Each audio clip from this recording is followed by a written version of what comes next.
Elevate, the podcast series by Elevation Barn.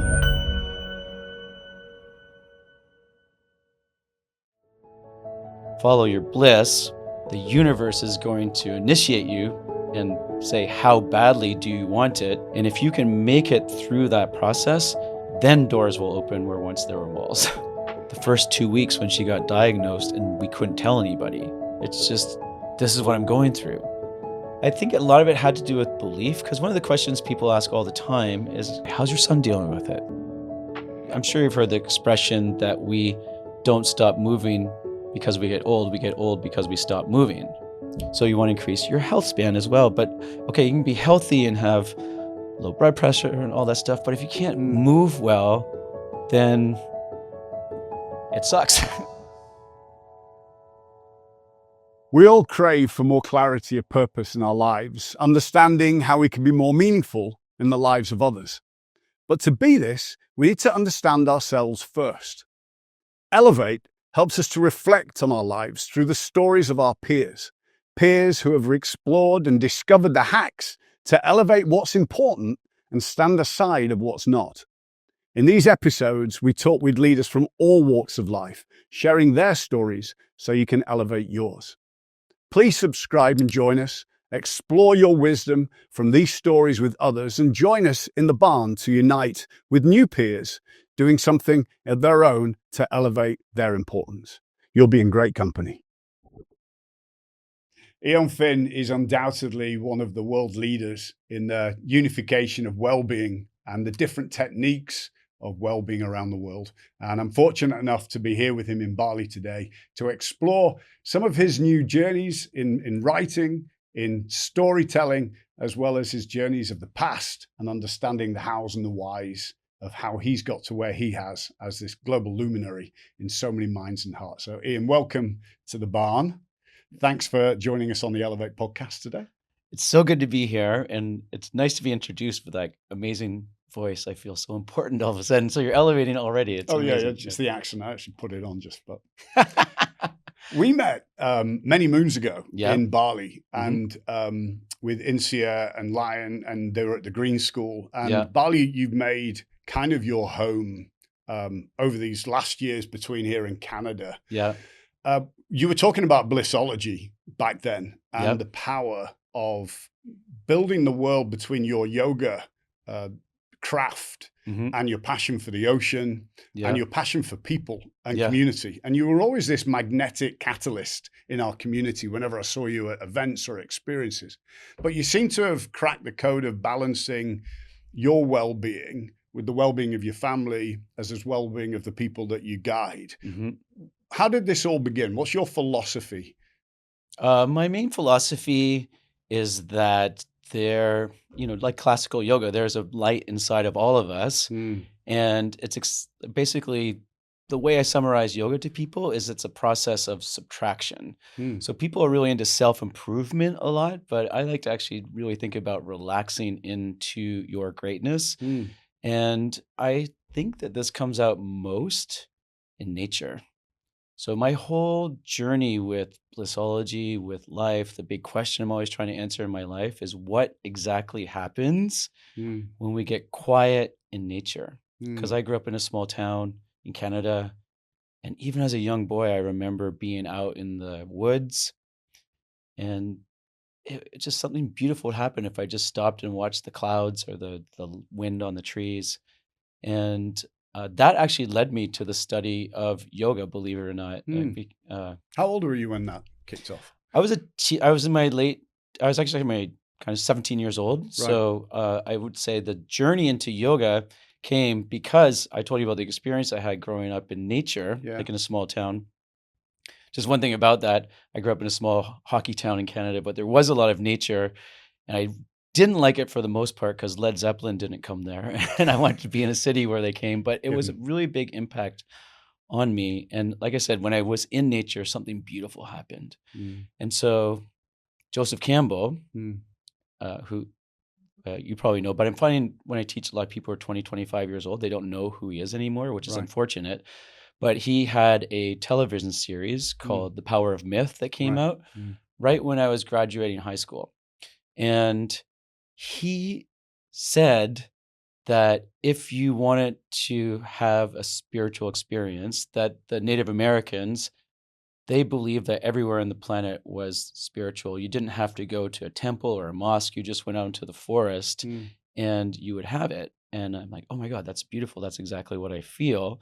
And then after that, he said, but the practice of yoga is where you can actually follow a prescription and get that same mystical state of mind anywhere. And I'm like, wow, I got to study that. And so I basically got into yoga philosophy first, then meditation, and then the upward, downward dog stuff came later. And you weren't doing this as a profession when you kicked off in your career. No. You went up to the dizzying heights of running an international business. Well, actually, yeah, that's true.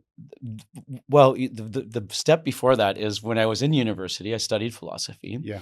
And so at that point, Blissology was not a business, but when I was studying to become happier and more connected to the world, to nature. And so when people ask me what I was studying, the simplest way I could describe it, I'm like, oh, I'm studying Blissology, the art and science of bliss, the philosophy of bliss. And I never thought that that would be a business that I was running, but I did want to become a university professor at one point, and I wanted to teach the philosophy of love. So I wanted to go to graduate school and teach that. And then back to the business side of things is that life took twists and turns. The fastest way I can describe it is love. I was in love with a girl named Heidi, and my goal was I was going to spend a year in Hawaii after I graduated, and I was going to go back to university at UC Berkeley and become do graduate school and become a philosophy professor, philosophy of love. Wow. Then she was teaching English in Japan, so I went over there where I trained a ton of martial arts.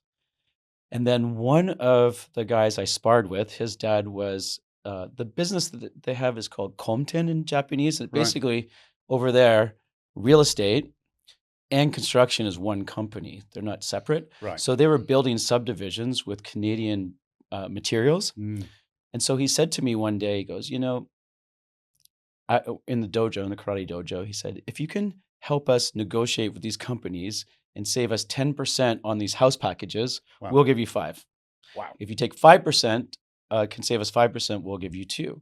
At that time, I literally had long hair with dreadlocks, right? And I see that. Yeah. And then I looked at these plans and I said, I think I can do this. So I had saved up, that time it was not that much money, but it seemed like a lot of money to me at the time. I'd saved up $10,000. Wow. And then I said, I was going to go back to Hawaii with this money, but I did something else. I cut off all my hair. I flew back to Toronto. I talked to my friends who were in construction, and I said, would you ever go to Japan and build houses in these subdivisions in Osaka? And they said, yeah. I told them the money they could make. And I said, well, where do I go to buy flooring and doors and siding and kitchen tiles and all this stuff? And so I priced out these house packages. I could speak Japanese. So I never owned a suit and tie, but I bought a tie and jacket. I went over to Japan. I sat in a boardroom in Osaka, Japan, and gave a presentation to 10 people at this komten, at this construction and real estate company. And I said, this is how much these people are charging you to build these houses. This is how much I can charge you. Here's an example of the crews that can come over and build it. And it was literally in the space of a week, I went from a dreadlocked surfer, windsurfer, yoga person, philosophy student to a businessman. Like it's just night and day. Wow. And it was a really interesting transition. Yeah. Yeah. And how long did you do that for? I did it for about 3 years. Right. Yeah. In the early 1990s. So I was quite young and it was a really successful company, but I don't know. I was climbing a ladder on the wrong wall, Yeah. And what was the catalyst? And what did you go straight from that into making yoga more of a profession? Yeah. The catalyst, well, the thing about that time is the money was really good. Yeah. I was making a lot of money. I was young.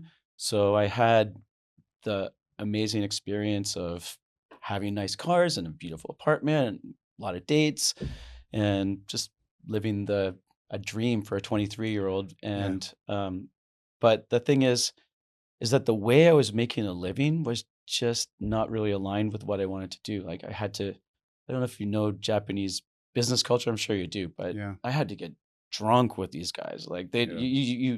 you cannot be in business in Japan and be like, no, I'll just have mineral water. It's a lifestyle, right? It's a lifestyle, and you just have to, and you're at strip clubs and just all this stuff. I'm like, oh, I can't do this. And then I would get paid. Right. And I don't know, it's kind of like a video game. Yeah.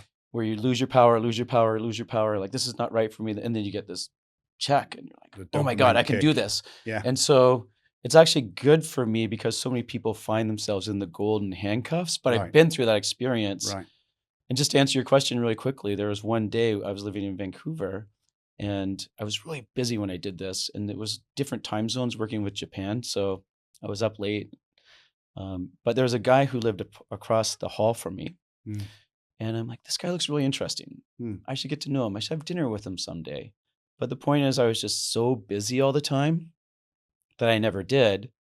And there was one day that there was a U-Haul van outside and somebody else was moving into his apartment, like that old apartment. And I thought to myself, this is everything I wanted to try and fix. We're so disconnected from each other. And now I'm guilty of living 20 feet from somebody. I don't even know their name. Wow. And I'm like, this is wrong. And so that's where I said, where was I before all this happened? Right. I was in Hawaii. I was doing yoga every day. I was eating mangoes. I wasn't having this alcohol. And so I literally just, I tell the younger kids the story sometimes. I'm like, yeah, we had fax machines. I faxed all my clients and said, sayonara. And I said, aloha to Hawaii. And I went back and I said, I'm never, ever doing anything in my life for a business that's not inspired by my deeper purpose. Wow. Mm-hmm. That's incredible. And going back to Hawaii, what did you manifest there? Were you just teaching or did you? No, I did. The interesting thing is for me at that time, yoga, now it seems like people practice yoga for 3 or 4 years and they become yoga teachers kind of thing. But, and that landscape, I started yoga in 1987, but this, when I moved back to Hawaii, I think it was about 1995. And that time there wasn't a yoga studio on every block. So it wasn't like you just became one. And then a lot of my teachers at that time, when I was younger, they'd been teaching yoga since before I was born. So I'm like, I don't want to compete with them. I'm not going to be a yoga teacher. And actually, it's a really interesting thing because everyone knows the expression, when one door closes, another one opens. Yeah. And the short story is I was a Canadian living in Hawaii and I didn't have the right visa. So I had to move back to Canada without getting too deep into what that happened. But it was a great opportunity because I went back to Vancouver, where I'm from. And originally, at that particular point in history, this would have been about 1999, there was 2 yoga studios in all of Vancouver. And now there's one in every block. Yeah. And I went to the classes. I'm like, this is nothing like what I was practicing in yoga. I never thought I'd be a yoga teacher. And it just was incredible because I'm like, okay, if I can't find the class, I might as well do it. And it was a rough time because nobody came. Like, oh, really? Yeah. It's just you? Yeah. Back to Joseph Campbell, who said, follow your bliss, which is, by the way, where Blissology is from. He said, follow your bliss and doors will open where once there were walls. So I'm like, great. My bliss is connecting people, making them healthy, doing yoga. Vancouver is a really healthy city. People love jogging here and all this stuff. They'll love yoga. So I rented a room, $75 a night. And literally, I don't mean nobody came as in not a lot of people. Nobody came. So I'd just keep spending $75 on my credit card every night. And I'd walk into this empty room. It was an old Greek Orthodox church. Yeah. And I would literally have tears in my eyes, just like, okay, don't cry, man. This is going to be okay. And I'm like, okay, I guess I'm getting initiated by the universe. And I would be in this huge, probably 3,000 square foot old church doing yoga by myself. And then what's interesting is after 2 months, 2 people came. And that's a great lesson in exponents. They told 2 friends and they told 2 friends. And soon 2 became 4, became 16, became 32, all this stuff. And within a year, the problem wasn't that nobody was coming. The problem was the room only fit 100 people if each mat was 1 inch from each other. But 130 were coming. So the problem was we'd have to send 30 people home every night. So I guess to summarize all that, what I say about the Joseph Campbell quote is, follow your bliss. The universe is going to initiate you and say, how badly do you want it? And if you can make it through that process, then doors will open where once there were walls. So you have to have that commitment.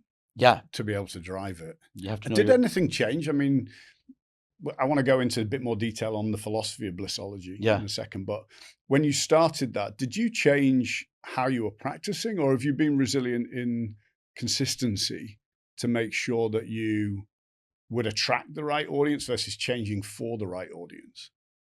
You mean the actual physical yoga practice? Yeah. I mean, back in those days, there's a style of yoga called Ashtanga. Yep. Yeah, which it's actually interesting because I grew up in that system in Hawaii in the 90s. That's what I practiced. And and so when I went back to Vancouver, basically people were sitting at desks, I told you a lot, and they were running, so their hips were really tight. And this was like lotus poses and all this stuff, and they just weren't ready for it. So I had to adapt the practice. I'm like, they can't do this Ashtanga stuff. They're going to blow up their knees and their backs and all this stuff. So I had to change the way I practiced for sure. And I had definitely changed the type of offerings, if that's what you mean. Yeah. You had an injury at one point with your knee. Yeah. So I got injured doing yoga. Me too. Yeah, I know. And the guru, it happened with the guru of Ashtanga yoga. And what's interesting is that Ashtanga is a system, meaning that you have to work your way through. It's very hierarchical. And there's one pose called Marityasana D, which is takes a whole level of contortionism to be able to do it. Yeah. It takes a certain body type. Like I was a thick, strong guy, and like a long, skinny person could clasp their hands and do this pose. Right. I wasn't built for it. But somehow this guy grabbed my hands and stepped on my knee. And next thing you know, my MCL ligament was strained badly. I couldn't walk for 6 months. And the way I describe it in the book is that I thought that was the end of my teaching career, but it was just the beginning, because I definitely had to change the whole thing, how I practiced. And it's kind of what this book is ultimately about too, is that it's great to be spiritual, but if you don't understand biomechanics and you're trying to do a physical practice like yoga, it's kind of like going scuba diving and not understanding how nitrogen works and stuff like this. Right. It's crazy. Yeah. So take us a little bit more into Blissology. Yeah. The philosophy there, because the joy that it brings so many people, but it is grounded in three core columns there. Yeah. So take us a little bit deeper into where this came from and the importance of the balance of those. Sure. I mean, Blissology in one sense is trying to solve one problem, and it's disconnection. So most people on planet Earth, I would say, or at least in the culture I live in, they're disconnected from where their food comes from. They're disconnected from their highest purpose. I told you before, they're disconnected, a lot of them, from their neighbors. They're disconnected from nature. And I feel that because of that, we feel so isolated, and that's what I'm trying to solve. So when people come to the yoga classes that I share and the workshops and the trainings, I always tell them that the primary purpose is the opposite of disconnection, is connection. You've come to a class about connection where we do yoga, not a yoga class where we try and fit a little bit of yoga into it. And I do believe that there's something incredible that happens in the physical yoga practice, and it has to do with the mind-body continuum. Yeah. And the real short story in this, I think, is that our head full of thoughts, every time we have a thought, it goes through our nervous system to our muscles, and it makes us tighten something up, like a sea anemone. You touch a sea anemone and it goes. And so we don't realize that we're living like that all the time. Like we have some deadlines and things to do, and most people are thinking the same 6 thoughts over and over again. So you end up tight and contracted. So what the great gift of yoga is, I think, and what I'm really sharing at the end of the day, is that it goes the opposite way. So when you can allow the body to open up and steer the body for how you actually want to feel, then you start living in a mind.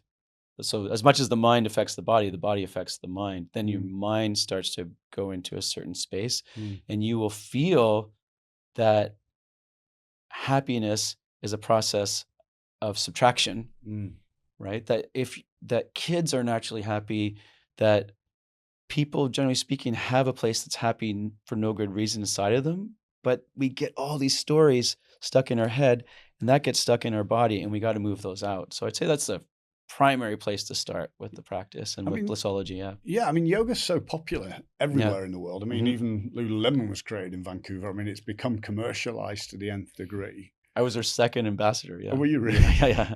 Not surprising, but it became so powerful, and we're in the kind of yoga mecca of the world here to some extent as well in Bali at the moment. Ubud is, if you're not a yogi, you don't fit in. Yeah. But I don't find many of the practices take on board the depth and the holistic nature that you have. Yeah. And also when I talk to people who've done your classes, like, that was awesome. Yeah. You bring so much joy. And you bring so much joy, even coming to do the podcast, you're like, wow, I can't wait. This is going to be awesome. It's part of your nature. Why has it taken such a serious bent in so many ways? And how are you managing to influence that, or trying to influence that back? Yeah. I mean, first of all, I'll get to your question of why it's become so serious. That's a great question. I mean, when I say it, I mean the yoga practice for many people. But for me, why I love sharing what I do is because ultimately, now this is going to sound super hippie mystical, but it's true that I feel that when you're in your highest place, that love is something that's coming through you and not from you. And I seek out being in situations where that's happening. So my life mission is to be a conduit for love, is to let it flow through. Now, I know it sounds a little bit airy-fairy, but in the moments, at the end of these practices, we all come to, in a Blissology practice, it's called Circle of Light, and we all come together in a circle, and we just sit and breathe together. And I mean, here's the short story for me, is that I believe that every person is giving off an energetic frequency. You can put it on a sine wave. And most people's energy is really scattered like this. And you have a whole bunch of people together with scattered energy. Just going back to physics 101, all those nodes are going to cancel each other out. But when everyone gets on a long, slow sine wave frequency, then something amplifies. And so I just trust in that process without any expectation. And I don't even label it. I don't even know what's happening at these circles when we come together at the end. So that's what I'm trying to do. And I'm just really not, I don't know what that is. It could be oxytocin or it could be God. I have no idea, but it's beautiful. And I feel like a lot of people, they take spirituality. So just back to your question, like, why has it become so serious? I don't know. That's just spirituality is so complicated, right? And I really think it's not. I mean, I started a movement called Hammock Enlightenment, which is, you are already enlightened. Like, you don't have to go spend 20 hours in a meditation, don't talk to anybody retreat. I mean, it's great to do that, but my philosophy is just get under a tree, sit in a hammock, relax, look up in the sky, take a big breath out, and you're there. You relax into your greatness, as opposed to striving to get there. So I guess roundaboutly, I've tried to tease out the answer there, is that I'm not trying to become spiritual. It's something you relax into. I'm just giving people that chance to do that. I did your shapes when I asked you to do your shapes. Oh yeah, okay. And your first shape was the circle. Yeah. Which is usually what you have become. Yeah. Because of the importance. But your natural shape is the triangle, which is the leader. Okay. Which is the natural sort of guiding light for people, which has been perfectly transcribed in your work as well as where it is. The circle bit, the people bit, and making sure the importance of connection and love and stuff. Where did that come from? Where is that need, that deep desire for that come from? Oh my God, that's an interesting story. So again, if anyone missed what I was saying, we come together in a circle at the end of class. And it's really interesting because a lot of yoga classes, you end in a rectangle. Yeah. Your mat's a rectangle, the room is a rectangle, and you're in your own little rectangle. And as far as an energetic frequency goes, you're actually not interacting with that many people. No, it's a solo kind of accomplishment. It's a solo thing, which is a nice feeling. Okay. Right. But I'm trying to recover the wisdom of our ancestors. So I'm not trying to say, oh, I'm some big, brilliant person that discovered this. I'm trying to say, when you look here in Bali, the people come together in circles. When you look at any wisdom tradition, people came together in circles. And really, the inspiration for me comes from a book, which was one of the most influential books of my life. It's called Black Elk Speaks. Okay, so I got turned on this, by the way, by Joseph Campbell. So Black Elk was a Lakota native in North Dakota, and he lived in the late 1800s, early 1900s. He was in Custer's Last Stand. Wow. He was in Wild Buffalo Bill's rodeo in New York and went over to London and Paris doing this. He saw hundreds of thousands of buffaloes. He saw no buffaloes in his lifetime, right? And when I was reading that book, this is like chilling when you hear it. He said, of all things the white people did to us, which is a big list, the worst is they made us live in rectangles. Ooh. He said, like, it's beautiful. If you ever read the passage, it's about 3/4 of the way through the book. If you ever want to pick up Black Elk Speaks. And he said that for the Native Americans, the seasons were a circle, the days were a circle. They lived in teepees that were a circle. They came together in a circle. Just everything was circular. And this whole rectangle was a really Western European, like, order, structure, hierarchy. You know, if we're having dinner, you had the Knights of the Round Table. Why? Because there's not a hierarchy of this guy's the king at the front. You know, it's like everyone's got an equal say in this.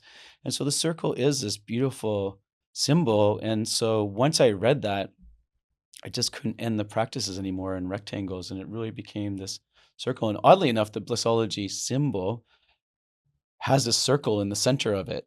Yeah. I wanted to think, like, was it a heart?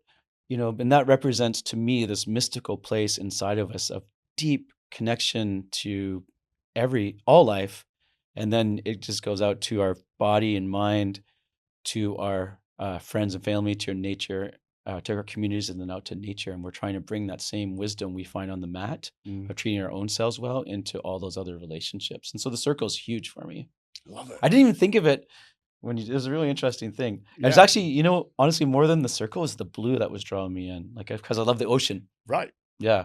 We'll come on to the ocean in a second. Your other, when we were looking at your energies and your personas, one of your superpower, your main superpower, was the pattern mapping. Yeah. Which, as a leader as well, is a perfect alignment. Okay. How do you pattern map to help people realize and piece together where they should or could go?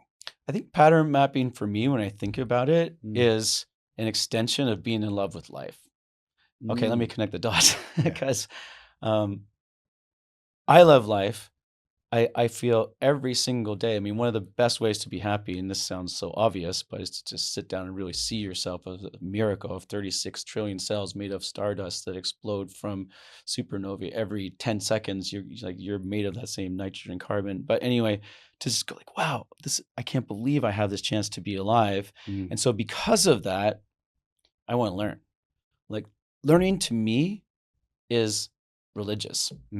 Science to me is religious. When I really learn how things happen, it blows my mind. And I just want to bow down to the universe and say, thank you. It's my gratitude journal, is learning how things work. Okay. So if you're going to learn, the best way to learn is to see the patterns in things.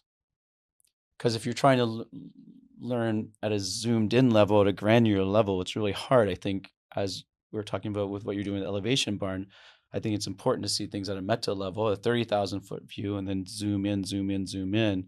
And so that's the way I learn, is to see the patterns of things. That helps me to learn because I'm more in love with life. And then happiness is best when shared. So I just want to share the patterns, the things that I've learned about how to be happy, how to take care of your body, whatever, you know. And I'd love to learn the patterns other people have learnn as well, and learn from them.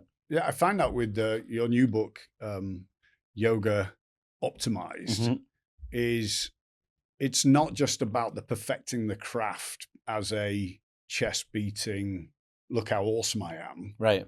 Because it feels that there's never an end to your philosophy of yoga because it's a way of life. It's not an accomplishment of a practice. Yeah. It's like a celebration of a being. Yeah. Which I really love. But it's interesting because when you're guiding how to not get hurt or how to be in the right posture, it feels like you really care for me. Yeah. Individually, you're like, even when we were sitting having dinner the other day, you're like, well, piece of string through the top of your head. I've been riding my motorbike upright ever since. Yeah. My wife's I like, got just my posture. Why are you sitting like that? Yeah. Well, because Eoin told me to do Yeah. it. The question I got is, how do you ensure that people keep that joy while celebrating a craft? Because you have that childlike curiosity and passion for life. Many people don't. They're quite rigorous and structured, and I have to conquer this. But you make sure it's part of the DNA. Yeah. So how can I, as a practitioner, perfect my craft or skill as doing yoga? Yeah. But ensure that I keep that light side. I think that, well, there's a chapter in the book. I think this might speak to what you're talking about. And it's called The Biggest Wrong Turn for Happiness. And it has a sign and it says, it's a fork in the road, and it says, I get my happiness from the approval of others. And there's another fork in the road that says, I get my happiness because I know a place inside of me that's happy for no good reason. And I tell a story in there about Lion. You've met him, my son. And when he was young, pretty much up to second grade, people would tell him, oh, you're so cute. No idea what that meant. He really didn't. I'm sure Bella was the same. Like, no idea what being cute meant. Yeah. And there was one day in second grade where I told the story in the book, and he was leaving for school, and he starts to check out his hair in the mirror. And I said, oh my God, he's got the cultural download. The software has been downloaded on him, and it says, okay, if people in my school now like my hair, I'll be happy.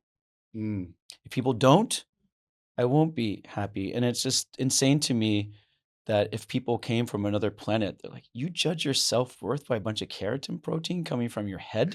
Like, do you know what I mean? It's true, it's so true. And like, where did that even come from? Like, who cares? I mean, that's why monks shave their head and all this stuff. It's like that shouldn't be where your self-worth comes from. So if you follow me, what I'm saying is that's the problem with most people on the yoga mat. They're like, oh, if I'm flexible enough, if I'm bendy enough, if I'm strong enough, I can do this on one finger, whatever, then I'll get the approval of others. Right. I hope you saw the through line. Yeah. And I do believe that the yoga practice can reinforce that mentality, that download, right? And in yoga is a term for it called samskara, like a cultural belief system that's actually hurting you. It's a scar, samskara, and you have to break free of that. And that's what's beautiful about the practice is, and just that you knew it as a kid, you just were happy for no reason. You just have to. I mean, I guess I'll just finish it this way, and that is one of the most yogic things for me that's I think about all the time. It was said actually by Woody Allen, and he said, "Your opinion of me is none of my business." True. Right. Very powerful. And just to live once you can. We can say that, but to really truly accept it, and then of course that can leave you despondent. But then you got to stay connected to the miracle on the other side of it. You can't just let go of the approval of others. You have to. One has to decrease as you increase this connection to just going, I'm so lucky to be here. Yeah. How do you translate it now? Because Lion's 13. Yeah. Right. So there's a lot going on. Yeah. And you're very well established in the sense that you went through that period in the Japan days and before your international Playboy days. Yeah. That's a good summary. Yeah. But you're at this, you've celebrated the benefits and the crafts, and it's not like you've had an easy life. There's peaks and troughs. Oh yeah. In every element. Yeah. How do you relay? Well, if you want to make your life hard, be an artist. But the second hardest way is to try and make a living doing yoga. So yeah, definitely. Yeah. Okay. Right? Go ahead. Yeah. Right. Yeah. Yeah. But now people do turn up, and 250,000 people following you. There's a herd. Yeah. But what's your advice to Lion to be able to help him get past that hair in the mirror? What I would say to him, and I mean, part of me believes that you just have to go through it, right? Like I really feel that every kid's going to try smoking pot. Every kid's going to be drunk at a party. Every kid's got to go through stuff, and you just have to go through these things. So, in one sense, I can tell him advice, but in another sense, I know he's not going to listen to it until he's probably like me. I don't think I did one smart thing till I was 22 years old. Like my whole teenage life, when I look at it, I just did a bunch of dumb things to impress my friends, as much as I say not the approval of others. Like I really look at my life when I was a teenager. I didn't know right or wrong. I just knew fun or boring, you know? So part of me is just letting him go through that. But I think also it's the same lesson of, I think for me, I try and get him out of nature. Right. And that's my tool as well, is just go stand somewhere. Don't pull out your phone, just exhale and breathe, as I mentioned in hammock, and just feel that place inside of you. And there's no mirror there. And you look out an open ocean horizon and be like, just keep this as part of your identity. And I feel that if you have that, then that's going to help you to stay connected to something that slowly you can peel away that need of others. It makes me think about people who live in huge cities that have no nature, or just or in this world where we're on VR and AI and stuff like that, and you just don't know, is this a real forest or not? The next generation, it's like, wow. Yeah, they say that we're following the culture at the moment is taking priority over connection. Yeah. And that the culture is this, likes over love. Yeah. And it feels like our kids are the same age, and they're on these journeys where we're trying to keep the love. Yeah. But they're trying to keep the cultural relevancy of points of likes. Yeah. Which seems such a tough journey. It's a tough journey. And I'm not sure if it's just exclusive to teenagers. I mean, I feel I see it in all different ways with adults as well, where who's not on their phone looking for likes all the time. And it's back to the hair thing. Like if you get oh my God, I got a dislike from somebody, and it's like, it's such a brutal way to go through life. I mean, and I don't know, it's kind of a detour in the conversation, but it's an important thing I think about all the time is, do you know what the negativity bias, do you know this word? No. Okay. There's a neuroscientist, his name's Rick Hansen, and he wrote a book called Buddha's Brain, and he talks about this thing called the negativity bias. So his expression, I love it, I quote it all the time, I think it's brilliant, I didn't make it up, he did, and it says that the mind is like Velcro for negative experiences and like Teflon for good experiences, right? So I don't know, let me just relate it to yoga. Like if 9 people come to me after yoga class and said, oh, I really love that, and one person's like, oh, that was not for me, most people will go to bed at night going, why did that person not like my class? And they won't even remember the 9 people that did. Right. And that's really the big trick, I think, for adults, teenagers, whatever, is to just really just start to be, I actually did a reversal one year. I'm just going to make a commitment to be Velcro for good experiences and really let the bad stuff slide off me. And when I did that, it was amazing. I mean, weird stuff happened. Like it gets really kind of ubud juju, like hippie manifesting things. But I'm not telling you, it actually, something really does happen if you can commit to that type of mindset. And adults, kids, and I think part of it is just with the likes, it's just not seeking the likes. And I tell people all the time to start their day closing their eyes and just put their thumb over their chest like this and give a big thumbs up. And the only like you ever need is that one. Yeah, that's all. Do you find it harder in Bali or in Vancouver, like the people? Do you find, because it's such a transient community, are people more grounded or more searching here? Because you're dealing with so many souls that walk in that are looking for a change or for balance or for harmony. I mean, I think there's a universal side of it. Like I could go to London. I mean, I travel all over, right? And I just find that there's there's going to be, as I mentioned, more granular ways of Bali versus London or versus Vancouver. But I think in general, people are really, I mean, myself included.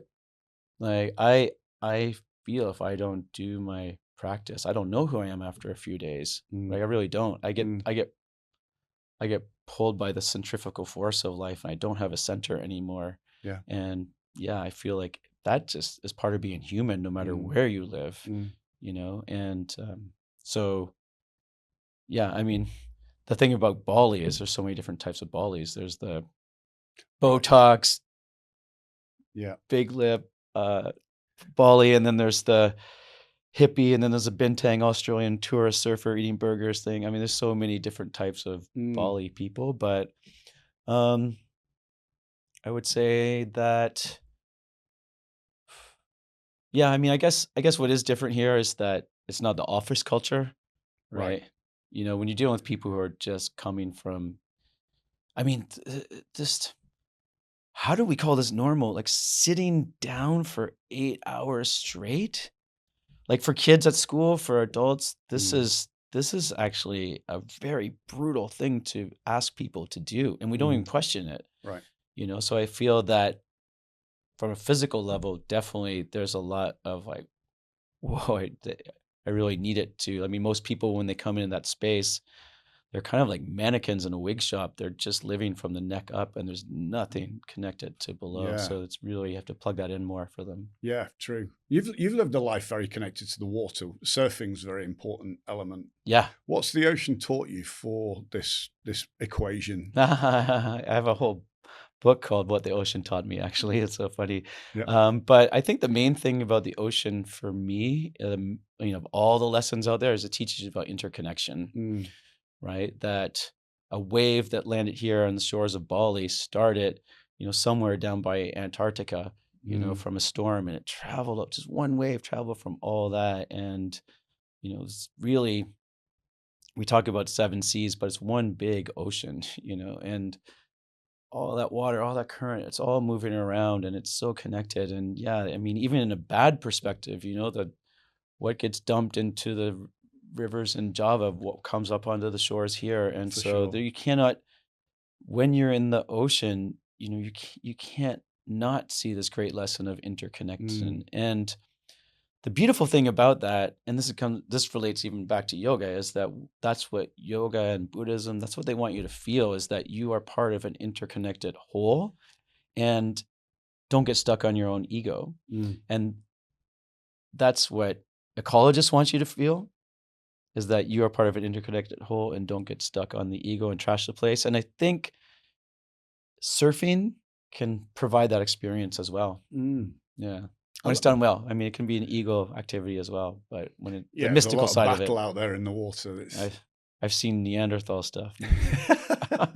Oh yeah, it gets ugly. One thing that springs from is like, to be able to go at surfing, you need to have that strength and that ability to enjoy the moment. So it's kind of a need just to participate and do it.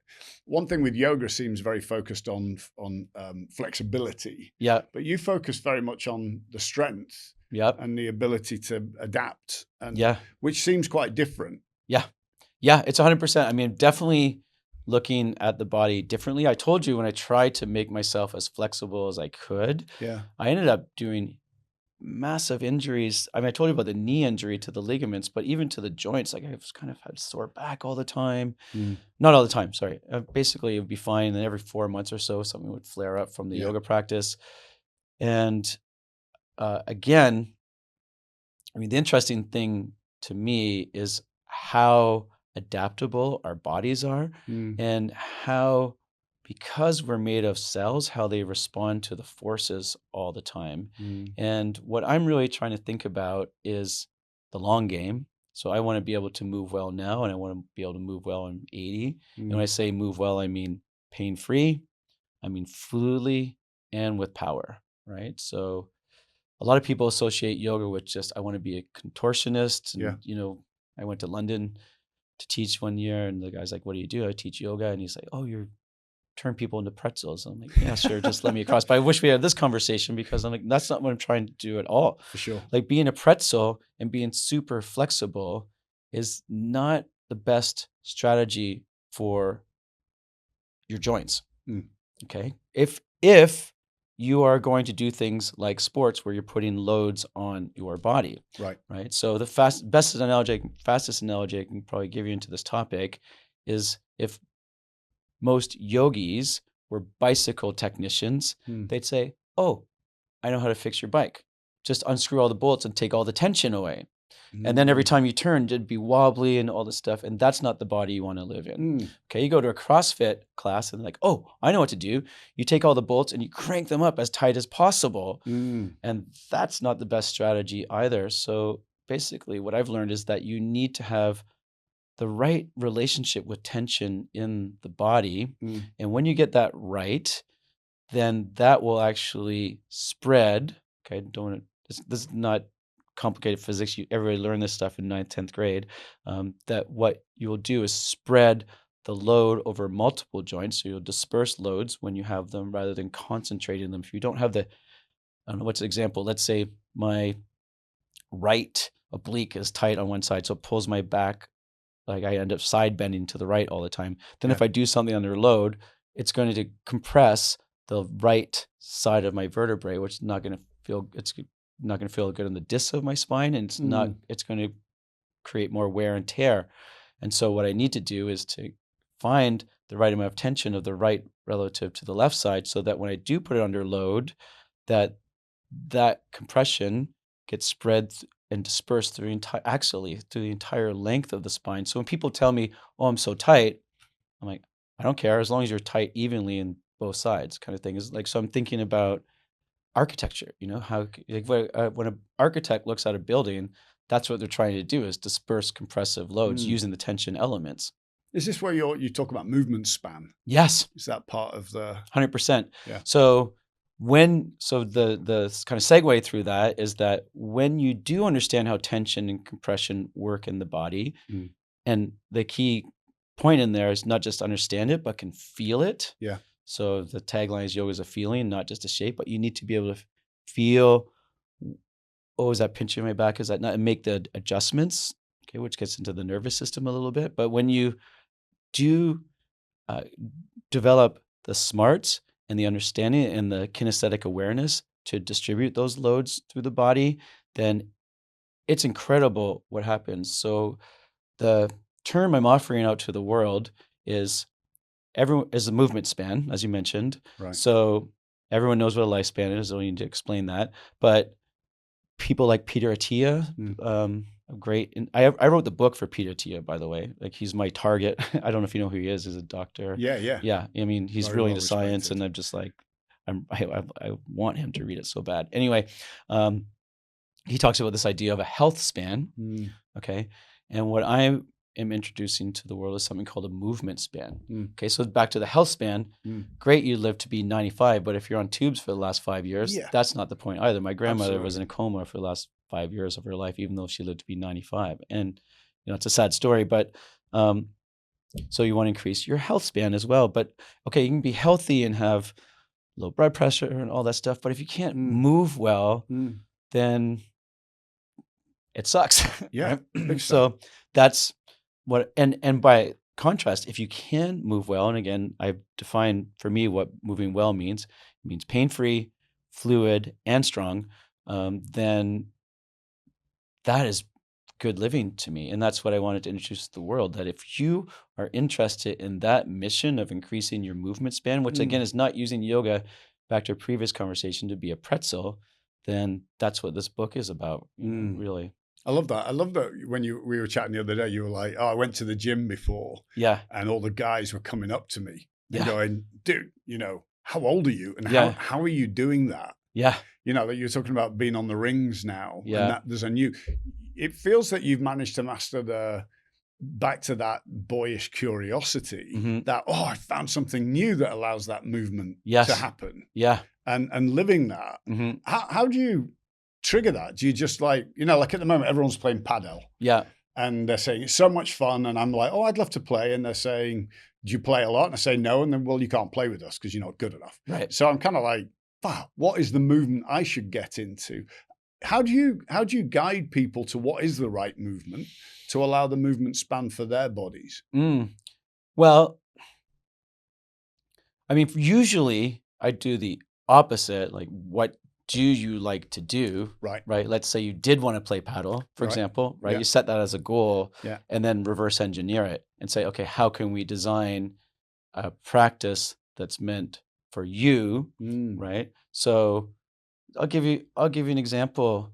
I mean, when I say that forces, I should don't know if I said it in these terms, but when you put loads in your body, when you put forces on your body, your cells actually respond to that, right? So if you're a tennis player or paddle player, for example, you don't necessarily want to use the yoga practice to get as flexible as possible, let's say in your shoulder. Right.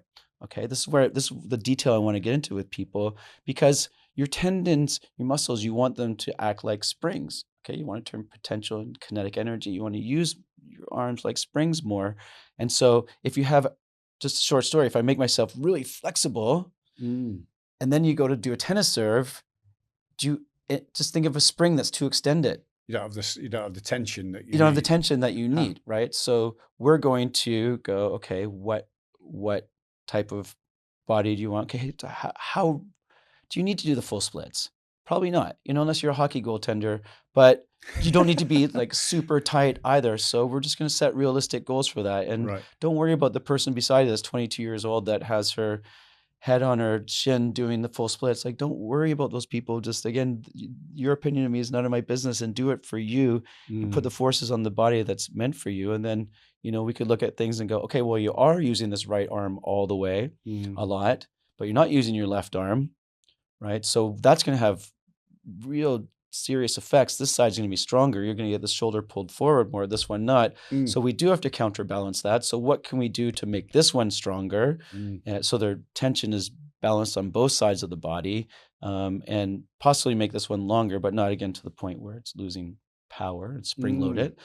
So those types of things of like basically to really, like I say, reverse engineer the type, I mean, the level of detail I've learned that you can have control, the dials and the levers you can pull to create the exact body you want. It's incredible. If you're a runner, for example, you do bouncing things, the fascia, the connective tissue in your body grows more like an afro. Like it's more, you're literally springier. You're literally springier. So if you want to be a better runner, then you can do more springy stuff type movements. And so your body, you can train your body like literally the way you could train plants to grow in a certain way. You can train the body to be exactly adaptive to what you want to do. And it's, to me, it's so cool. Like, I don't wake up in the morning feeling that I need to do Sudoku. I'm always looking at the body as the puzzle of like, okay, this person wants to do this. How can we tweak it for this? Or I want to do this. How can I, I'm a surfer, I'm doing other things. Like, what's the optimal? That's what the optimize is. Yoga optimize with the name. I'm optimizing for what I want to do in life. Yeah. We were talking about our mutual connection friend, George St. Pierre, and as an MMA fighter. And that's what always blew me away when we were working on his film, was the diversity of, even though as a fighter, he probably had a certain selection of crafts that he needed to succeed. Yeah. He was still very much into the diversity of it, like doing a lot of the in water movement or the yoga or the meditation or breath, etc. Yeah. How important is that diversity? Oh, it's huge. Actually, I mean, this is actually much simpler answer than the last one I gave you, but it's basically, I look at this as a Venn diagram. Yeah. And basically if you were to go back 10 years in my life, I had two circles for health, and they were yoga and meditation, and that was the intersection was in there somewhere. And then the short story is, you were mentioning about yoga classes. I actually lived in Santa Cruz in California, and I couldn't find really many yoga classes I liked going to. And I lived 3 blocks away from a gym, and I hadn't gone to a gym probably 15 years. Wow. And I'm like, okay, I can't find a good yoga class. I'll go to the gym to practice, but it's a horrible place to practice because people are skipping rope beside you and they're throwing these balls on the floor all the time. I'm like, oh. So finally I said, if I can't beat them, I'll join them. So I started doing some more strength training again. And then I realized, that's a whole circle that I don't have. And then now you'll go on podcasts, like the Andrew Hubermans and Peter Attia, and they're like talking about strength training. And then I studied physiology, and I realized that, oh, I have no cardio. Like, I don't do anything for cardio. A little bit surfing, but it's not quite the same. So I started to fill up the cardio bucket.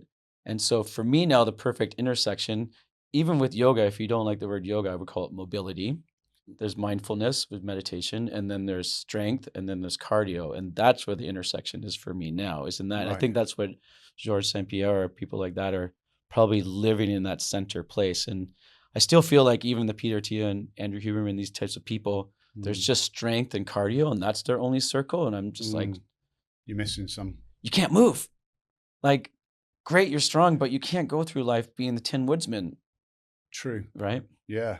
Do you, you know, the body in itself holistically, how diet and the lifestyle you live and all the physicality, for say coming, like you made a transition 10 years ago and you're like, you know what, I'm going to change how we're doing it. Yeah. Many of us have been, you know, played rugby. I've always been athletic, got very obsessed with work and celebrating my role in helping elevate others. Yeah. I'm probably not alone when there's a lot of us who go into our 50s where we've got that junction and we can say, you know what, I can go this way or that way. Yeah.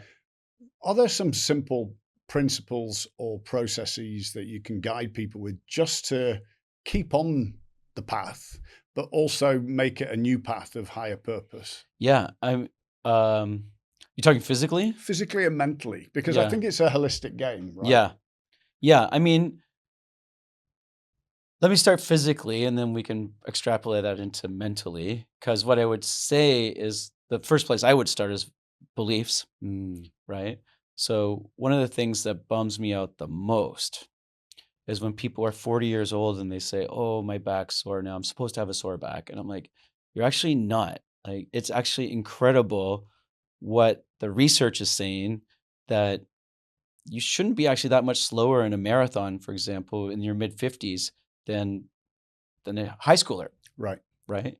It's just that, of course, you can be a little bit slower, but the rate of decline is not what it should. It's led to that people will have you led to believe, right? So it's actually it can be way slower, the slope down. In fact, I'm feeling like when I'm doing this stuff with calisthenics, for example, I have a question for myself, and it's like, what can I do now that I couldn't do last year? Right? And I'm always trying to fill up that bucket.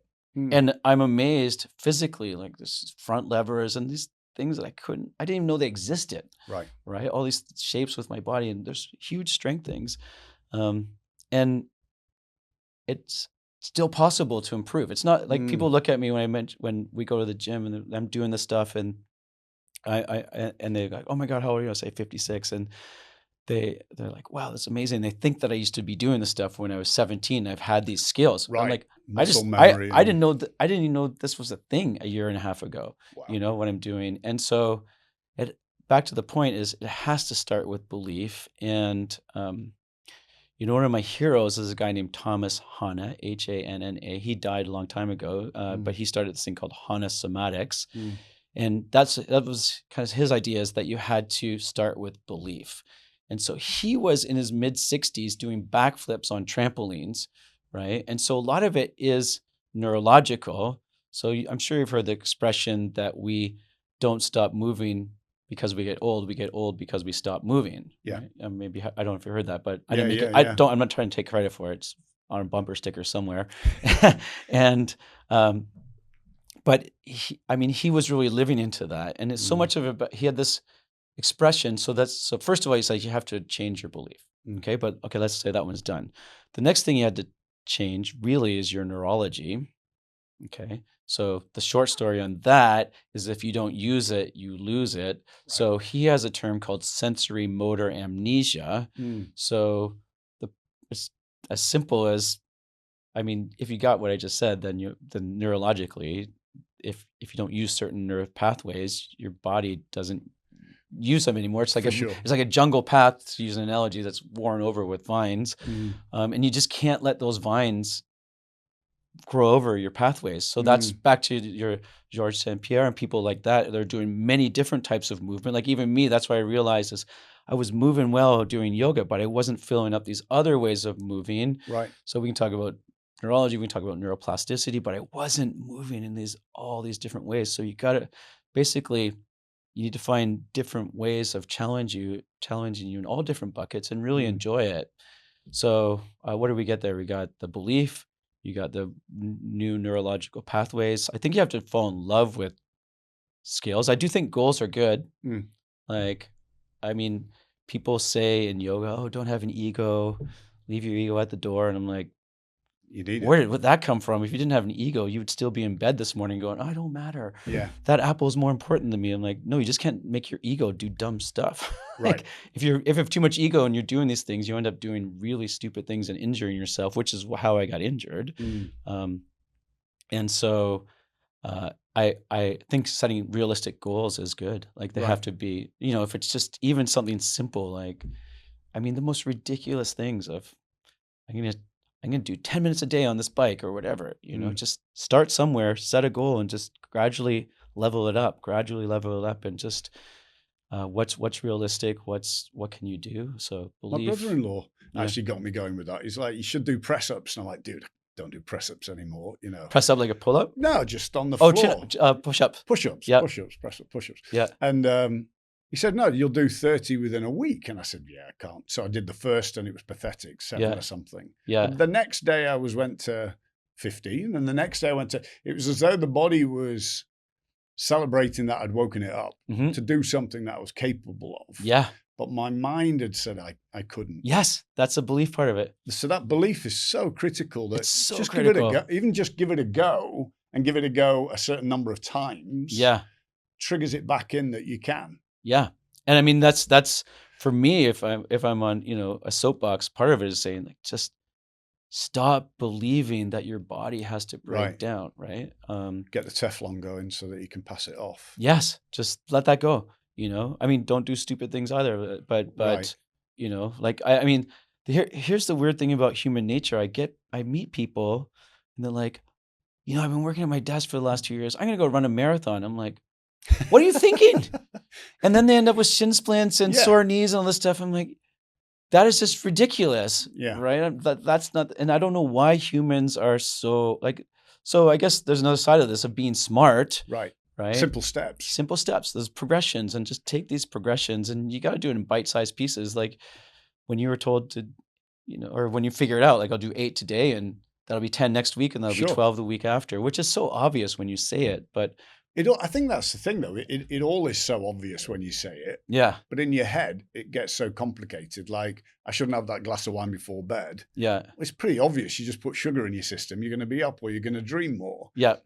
It feels that most stuff is obvious. Yeah. And that's why I actually love with the Yoga Optimized, you actually go, this pose may be obvious, but you know what? If you change or think about it in a different way, it feels more natural. Yeah. Besides just being obvious, but it feels natural in what you're doing. Yeah. And even I was doing some of these poses over the holidays that are highlighted here. I felt more comfortable. I felt more empowered, not just in the position, but also in my mind. Yes. And that was huge because the psychological, I'm good enough to do this, was kind of pushed aside a little bit. Yeah. If there was a couple of simple exercises for somebody that hasn't got going yet, give us a couple just to in yoga. Yeah, just to start the connection to the body, mind, and heart. Yeah, I would definitely say that the simplest way to start is with sun salutations. Okay. Right.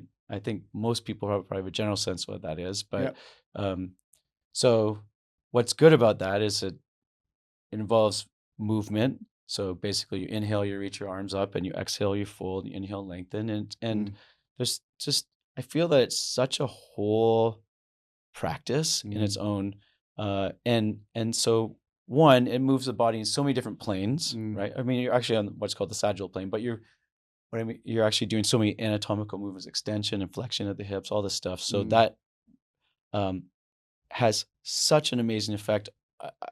I mean, there's so many ways into that. And how long for? How long should somebody just to get going? I would say aim for doing 5. 5 minutes. 5 sun salutations. 5 sun salutations. Each one is probably a little bit less than a minute, and you would be amazed at just what that does. I mean, first of all, it gives you mental focus. Secondly, each time, I mean, there's a whole part of this we haven't talked about, but each time you're folding forward continuously, there's a like most of stretching is actually neurological. It has to do with muscle spindles. So each time you successively fold forward with the same movement, so basically you're fine by this first sun salutation, you bend over, as I mentioned, the Tin Woodsman, you'll feel very creaky. But by the time you do the 5th, you'll feel very lubricated. And part of that is neurological, just the way your muscle spindles work. But part of it is like there's just it's a miracle, your body. Part of it is you have this body stocking called fascia all around your connective tissue. I'm sure people have heard about. But what's incredible to me is your body's adaptable, and if you don't move a lot, your body's actually very efficient. So that makes me, if I'm not moving a lot, I have to use a lot of ATP in my muscles to hold myself up. And your body doesn't want to use energy like that. So it's like, oh, let's just put a bunch of packing tape around you. Like I'm using an analogy about fascia. So you don't have to use so much muscular energy, and let's just lock this guy in. And so basically if you don't move, then the tissues in your body, the extracellular matrix and the fascia becomes more like glue. You get glued together. Yeah. And so back to the sun salutations, just moving up, folding forward, basically in a simple sense that creates friction. And your body doesn't want friction in the muscles. So I think a lot of people have heard of hyaluronic acid from beauty products. But what happens is inside the extracellular matrix of the fascia, you'll get hyaluronic acid produced, which is hydrophilic. So it'll actually pull more water into your cells. Right. So then your fascia actually becomes a lubricant. You'll get more glide and slide. So the sun salutations help on that level. I mean, it's just so many levels in. So I would say start with just that. And the interesting thing, just to finish this loop, is after you do 5 of those, you probably won't want to stop. Right. So I have this expression called the nipple line. Right. If you go swimming, especially if the water is cold and you just go up to your knees, you probably won't stay in.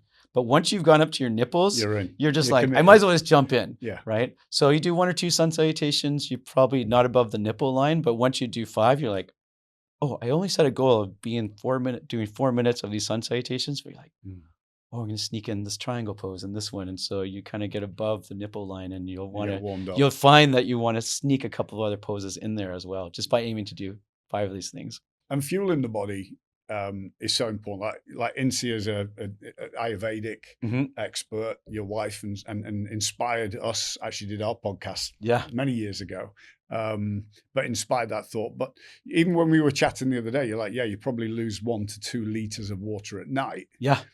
And yet I've always heard you should drink 2 liters of water during the day. They didn't say it's because you've lost it over here. Yeah. How is it for your body when you've got that engine going to get, the movement and get that flexibility, that you fuel it in the right way? Obvious answer is yes, fuel it properly. But do you have a suggestion of the best way of doing that?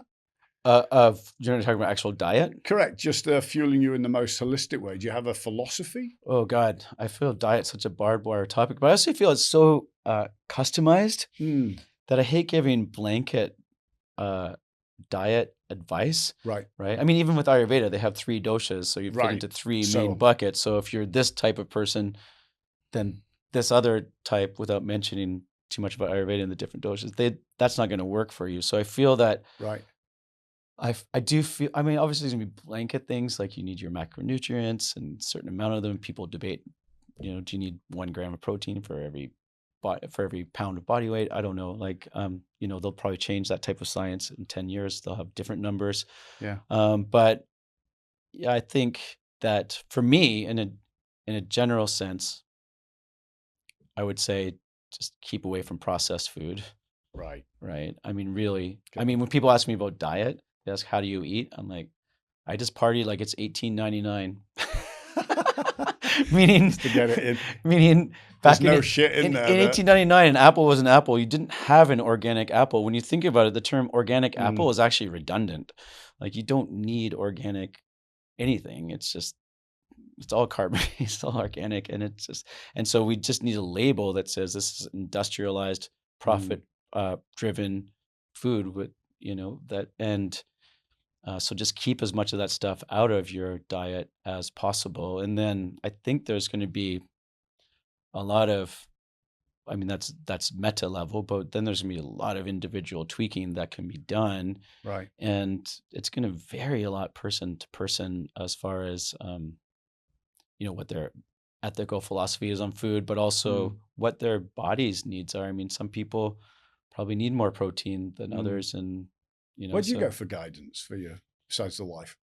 For eating? Yeah, just because you pattern map for people as professionally. Yeah, but who helps you pattern map all I these mean, things? I guess what I'm trying to say is I actually don't tell other people what to eat. Yeah, like aside from stay away from processed food.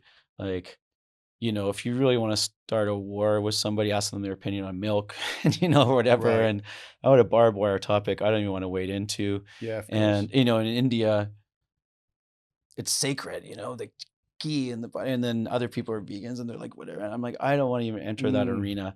But the other thing is it's so precise. I mean, what I'm trying to do with Yoga Optimized too, when you talked about optimized, is just take it away from the averages, right? So on average, this pose is good for you, right? But that's okay, maybe good for 10,000 people, but you might have a certain type of back that's not good for you, right? And so same thing with diet is this food might not work for you, it might work for you. And so, precision medicine is so different. Do you know what precision medicine is? Yeah, it's basically like an example, just a quick one is, God forbid you have cancer, but let's say somebody has cancer and they would grow cancer stem cells in 10 different petri dishes. And then they would say, okay, well, there's this type of chemotherapy.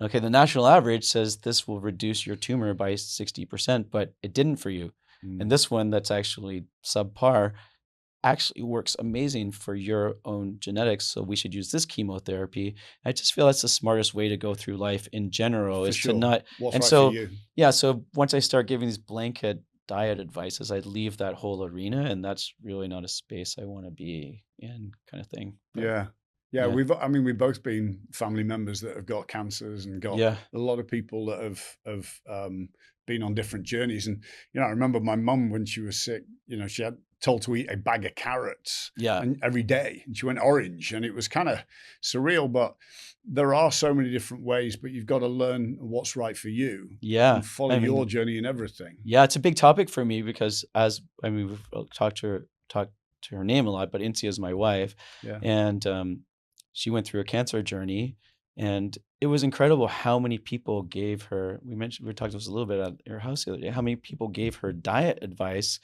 but it was based on their experience with cancer. Oh, you need to be raw keto.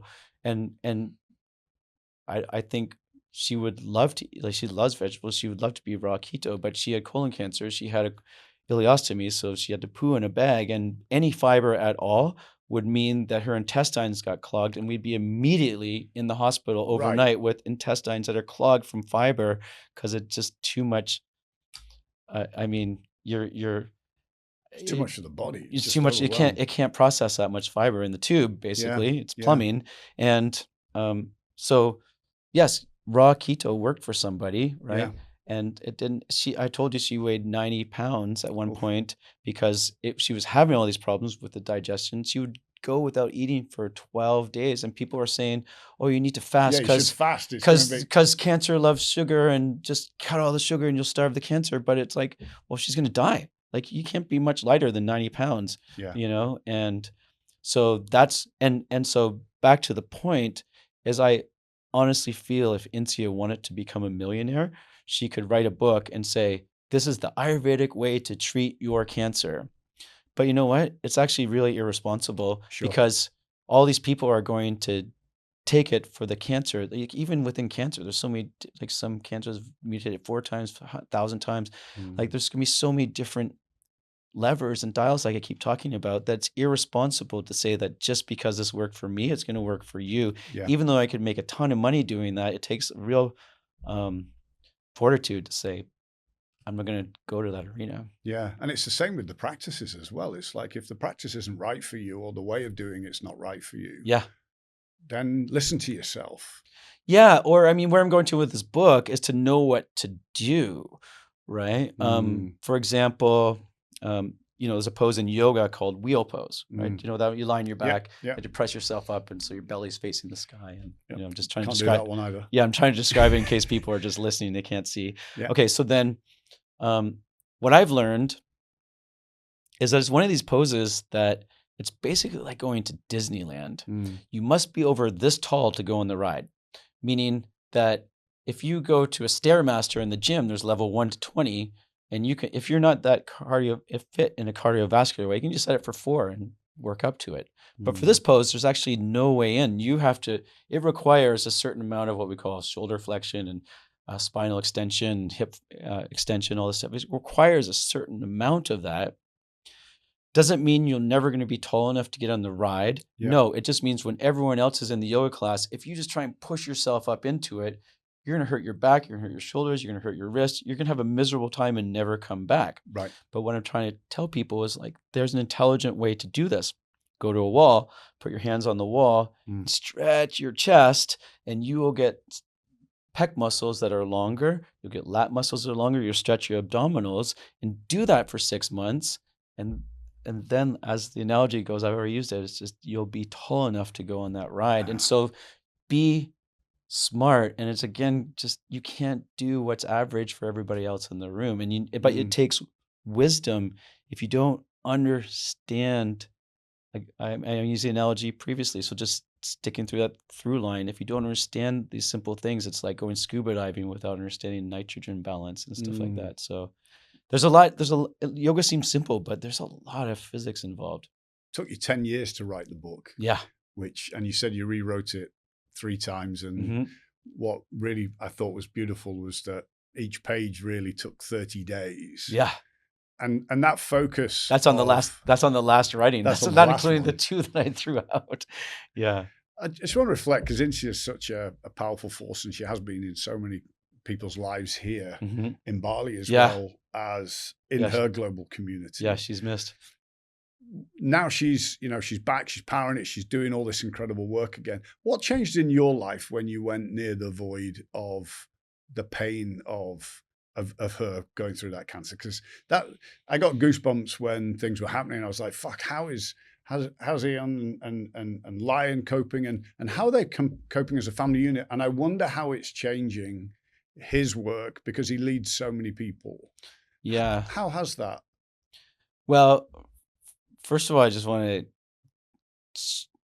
want to shine a flashlight into our family, but I just want to shine a flashlight out there to everybody who's wrestling with cancer, because it's insane what's going through. And I just, like, one thing I'll tell you is you just can't, I mean, it's one of these things that when people say, oh, so-and-so has cancer, my wife has cancer, you think you understand it, but it's one of these situations you really don't until you're in. And, I think that one of the things that changed for me is, like, Insia really became my hero.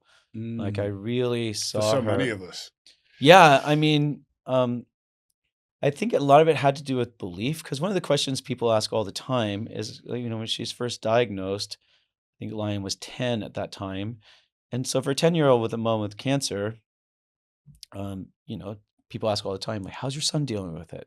Yeah. And she honestly was like, you know what? Mom's sick right now, but I'm going to be better. 100%, I am going to be better. Like, that belief system that we talked about, it was so unshakable that I really don't think that he lost a lot of sleep over it. Like, he didn't like to see her suffer. And, in total, just with this ileostomy getting plugged with fiber, we probably spent 12 full nights in the ER and probably 40 nights in the hospital. So he saw, that's not with cancer treatments, that's just with plumbing issues from the fiber. Sure. So I think that to see the power we have to heal, and in her was incredible. And I swear, one of the pictures I'll have in my mind when I die is going to be when I look back on her. And I told you she weighed 90 pounds, and I don't have this color gray, but her skin was gray. Oof. Gray. And I'll be honest, there was a point where I'm like, I'm not sure we're winning this battle. Yeah. And still, she was hooked up to an IV, barely able to move. and her yoga mat was by the bed, and she's just back to the sun salutation, just trying to do like upward dog, downward dog, and you're just like, that is will, and that's such a beautiful, um, just to see somebody with that resilience and that, most people would give up. They just physically feel like shit, and they're just like, I'm done. Yeah. And this like, I can do this, and that deep power of healing, and it does speak a little bit to the practice as well of what we're teaching. She was super committed to it, and it actually lowered the bar, I guess. Now I've never really thought about this, but I'm just connecting to the dots to what we were talking about 10 minutes ago, and that is just do a couple sun salutations, right? And that's all she could do. And my God, just the power of that to heal somebody with stage 3C cancer, is incredible. So, I mean, I was talking about your fascia, but what else does it do? It's incredible. Yeah. And what was awesome is that she didn't hide that away. She shared. Yes. She helped us all, because I was like, fuck, what am I complaining about? Yeah. I mean, how am I getting back on with everything? I'll tell you the worst moment of the cancer journey. And that is the first 2 weeks when she got diagnosed and we couldn't tell anybody, because she was quite vocal about it. Not from a like broadcast, like I have to tell anybody. It's just, this is what I'm going through. Yeah. And I do think that it helped a lot of people, because what I realized with cancer is a lot of people who go through it, and there's a shame to it, so they don't tell other people. Yeah. Right. Like, and I actually feel that it's such a drag that people have this attitude of, I gave myself the cancer because I was thinking the wrong thoughts and all this stuff, when that might be true, but it might have been the insulation that was in your house when you were 6 years old. Right. And it might have been just the fact that you have 36 trillion cells, and the odds of some of them, like it's like getting a typo on your computer, when you look at the DNA and some of them slip by your immune system, that's going to happen. So don't beat yourself up over it. And so yeah, that resilience I learned from her was just a whole next level. Yeah. Took it to a different league. Like, it's just, oh my God, it was crazy. And she's just an inspiration beyond anything I can ever imagine. And back to what she was saying about sharing her story, is that the worst 2 weeks for me is when we didn't share the story. Yeah. So true. And so, where we live, our neighbors like, how's it going? And it was painful to have to go, it's good, and just smile and put that fake smile on. Like, to not live in authenticity made the pain so much worse. Yeah. And it made me think about so many people who are, I think the main lesson from Insia is there's a saying that is, that we should heal loudly so others don't have to die quietly. Oh, I love that.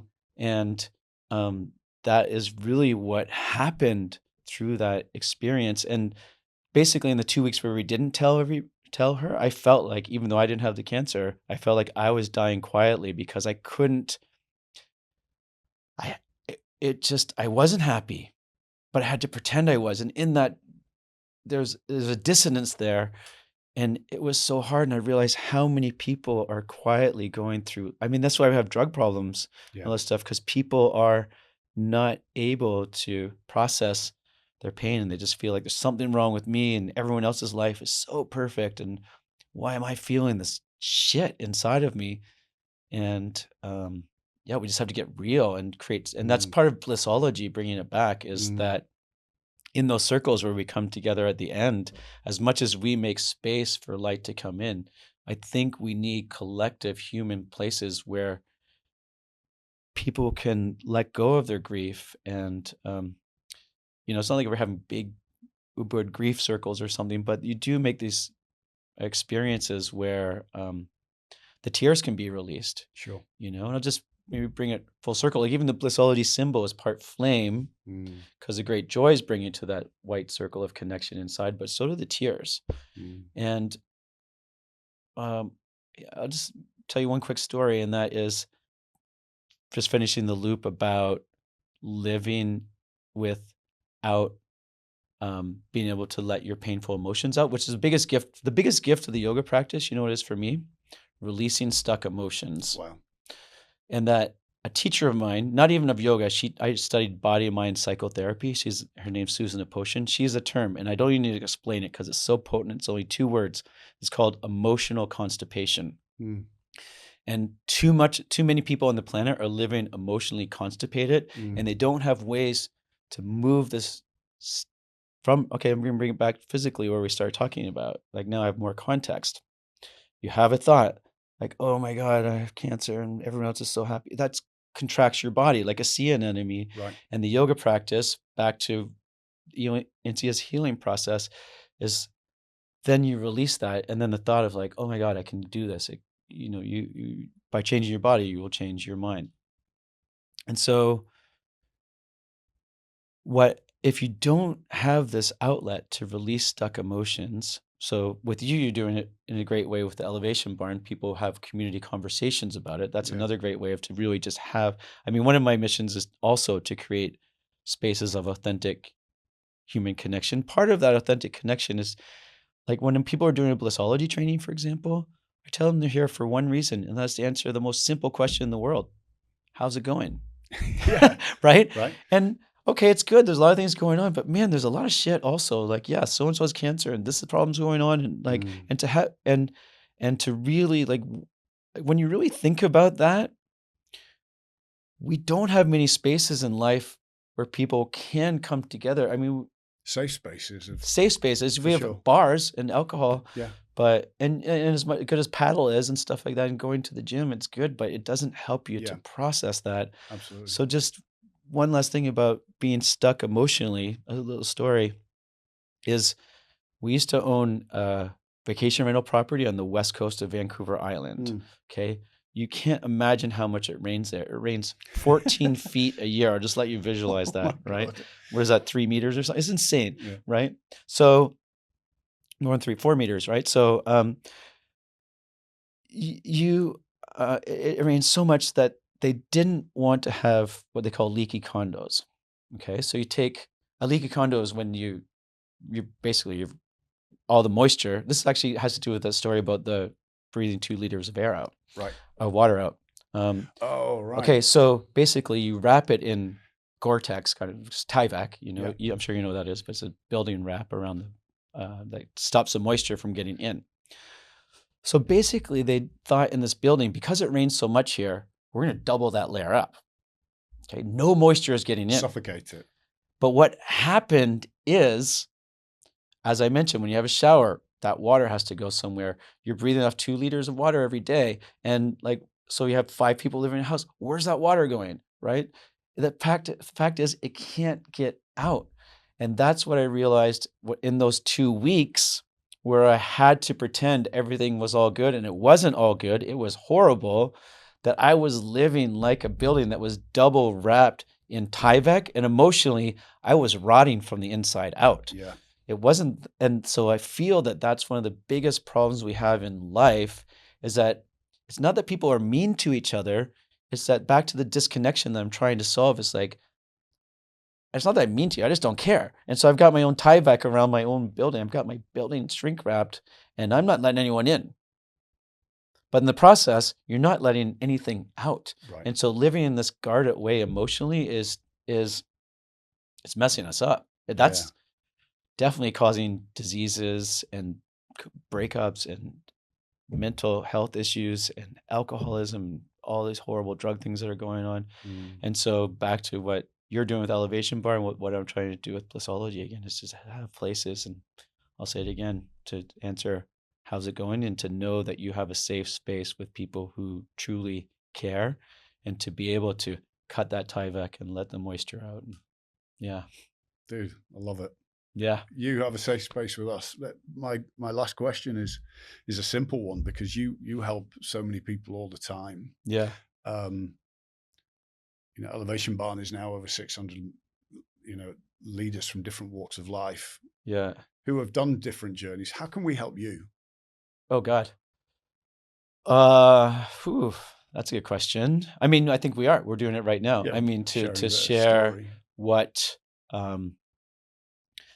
Yeah, I mean, I think I would say in general, the biggest problem I have in life is stereotypes. And I've already said it in this podcast, but when I tell people I teach yoga, they're like, oh, you're teaching fitness and flexibility. And I think we've kind of dove into the depths a little bit more of what I'm really trying to offer through the practice, what the yoga practice could be, what the community connection, the emotional release could be. So yeah, just exposing these ideas to more people is a really good start, and I want to thank you for it. Oh, you're absolutely welcome. Where can we get Yoga Optimized? It's on our blissologgy.com website. Okay. And just on amazon.com now too also. So. And you have different programming on your site to be able to follow through some of the processes and, yes. and work? Yes. So something I should mention is it is dense. As I mentioned, each page, as you mentioned, actually, each page took me 30 days. Yeah, it's a beast. Yeah, it's a beast. So it's rich. Okay, so it takes time to sift through it. It's not like you just read it quickly on the toilet or on an airplane somewhere. So is life, though, yeah. right? So is life. So back to the point is I'm in the process now, and I have made videos that are on our Blissology Instagram, but also will be on our YouTube channel. And if you go on the blissologgy.com where the book is, there's this thing called Yoga Optimized /resources. And there's a bunch of free 90-second videos. Amazing. That are just, I don't know, you're a marketer. I don't know have you ever read a book called The Grateful Dead of Marketing? Yeah, I have. Yeah. I have never read it, but someone explained it to me. And I used to love The Grateful Dead, and they were basically machines at that. Well, they were basically like, oh, we'll just let people come to our soundboards and record the music, and their music, the people and the music industry were like, oh my God, you're not going to make any money. You can't just give your music away. And they became the biggest grossing band in the 90s. And the only thing close to them was Guns N' Roses, because everyone was trading their music and stuff like that. So I don't know, by nature, I guess I'm a hippie. And and I'm just like, I just want to give these little videos out to people, or this thing, like, just, I don't know, this stuff helped me. And I said, happiness is best when shared. And I just want to share these resources. So yeah, in the end, just check out not just the book, but these little videos are coming up on our platforms. Brilliant. Well, Eoin, thank you so much, man. Yeah. I could talk forever sitting here. We'd be like, and I'm still trying to do my posture of keeping the head upright. But don't forget the sit bone's got to go down as the head goes up. Down as well, the head bone up. And the breath in the back. So next time I see you, hopefully we'll do some exercise. I'll show you what I've conquered. Okay, I'm gonna check. Keep you accountable to those 30 push-ups. Yeah, I'll be on it every day. Well, thank you for your journey, and thank you for all the sharing and the elements you've done today. That's very, very generous, and I wish you every luck in the future to your beautiful family and you. Okay, I can't wait to keep supporting you on this path forwards. I feel very supported, and thank you so much. Yeah, I love you, man. Awesome. Yeah, love you. I'll see you, man. Peace.